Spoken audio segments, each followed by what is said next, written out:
Welcome to the explainer that decodes the invisible financial matrix surrounding you. Have you ever felt like no matter how hard you work, you just can't seem to get ahead?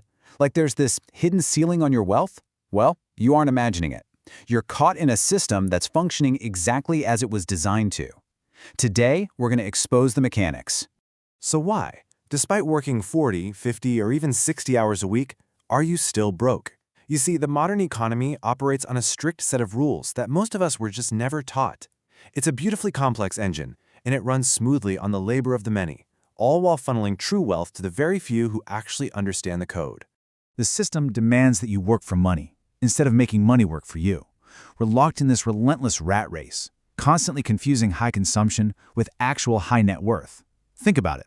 We're driven by two primal emotions: the fear of losing our income, which keeps us showing up every single Monday, and the desire for immediate gratification, which ensures our paychecks are totally spent before they even clear the bank. Part 1. The Great Tax Scheme. Let's see exactly how these rules are rigged. Let's peel back the layers here.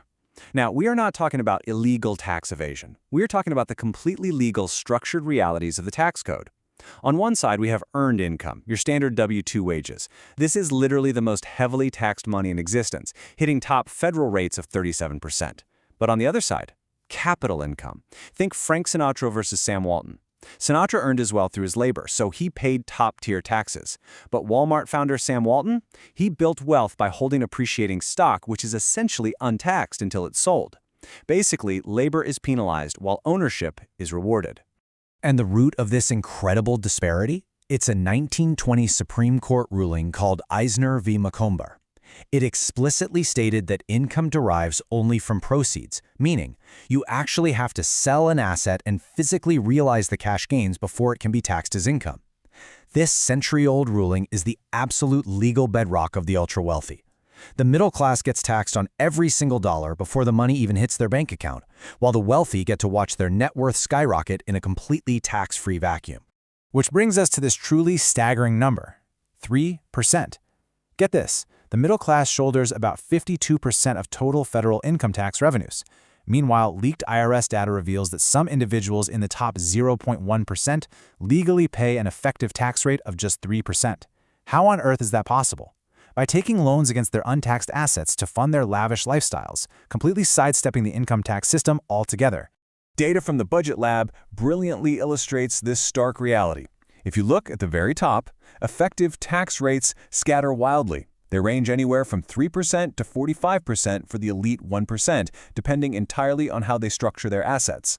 But for middle-income families, the rates are tightly squeezed. There's no wild fluctuation for us, just a narrow, inescapable tax burden. Part 2. Inflation, the invisible thief. If taxes are the visible drain on your wealth, inflation is the silent predator lurking in the shadows. Macroeconomic models, like those from researcher Sofia Baduko, note that inflation renders future consumption uncertain. What that means is it forces the middle class into a panic known as a precautionary savings motive. Basically, you realize your money is losing value, so you cut back, reducing your daily utility. You feel poorer because, mathematically speaking, you literally are. If your income doesn't grow faster than your cost of living, you are taking a pay cut. It's that simple. Because of hidden inflation, your hard-earned cash savings are literally losing purchasing power while you sleep. The true cost of housing, food, and healthcare rises so much faster than the official metrics suggest. Sitting on cash isn't playing it safe, it's slowly bleeding out. Part 3. Lifestyle Creep and the Debt Trap. So we've seen what this system does to you, but now let's take a hard look at what you do to yourself. You get a raise, the dopamine hits, and suddenly you start spending more. Let's look at the modern version of this, subscription creep. Research shows the average urban user maintains at least 3.5 active digital subscriptions. From an accounting perspective, this creates what we call fixed cost leakage, money just draining automatically. In fact, 65% of households completely ignore hidden auto-renewals. We cut the cable cord to save money, right? Only to replace it with apps that double or triple the cost. And then there's the Prime sunk cost. Data reveals that households with services like Amazon Prime actually spend 15 to 20% more on impulse shopping simply because shipping is free. These services masquerade as the ultimate convenience, but they're actually psychological gateways to massive discretionary spending. Congratulations, you're spending hundreds of dollars just to save a few pennies on shipping. All of this creates a massive psychological divide. The stay broke mindset asks, hey, can I afford the $400 a month, totally ignoring the total cost and the high interest debt? A raise is just seen as an excuse to upgrade your lifestyle. On the flip side, the build wealth mindset focuses on the total cost of ownership. They spend only what is left after saving. The stay broke programming traps you in a brutal cycle, ensuring your burn rate always perfectly matches your income, keeping you entirely dependent on that next paycheck. Part 4. The exit strategy. Now that you can clearly see the invisible cage, here is the blueprint to actually break out. Enter the FIRE movement. Financial independence, retire early. Now, this is not just some flashy trend for tech bros. It's a hardcore philosophy of aggressive saving, pushing 50 to 70% of your income, and highly disciplined investing. It really isn't about quitting your job just to sit on a beach all day. It is a calculated, mathematical rebellion against the mandated cycle of endless consumption. Academic studies in the Journal of Emerging Technologies and Innovative Research highlight the core mechanic of this rebellion. To actually succeed, you must migrate from trading your time for heavily taxed wages over to passive asset accumulation. This transition demands ruthless budgeting optimization and a massive, laser-like focus on tax efficiency. You must become the owner, not just the earner. So, how exactly do we execute this escape?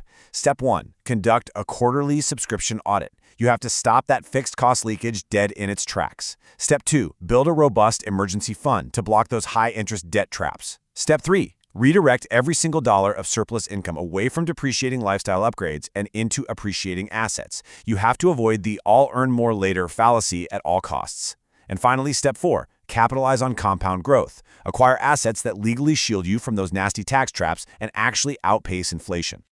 The economic game is, without a doubt, rigged to keep you running tirelessly on the wheel. It absolutely relies on your passive participation and your endless desire for immediate comfort. But now that you can see the matrix for what it really is, the ultimate question remains. Will you continue trading your future freedom for present-day comfort, or are you finally ready to rewrite your financial code and plan your escape?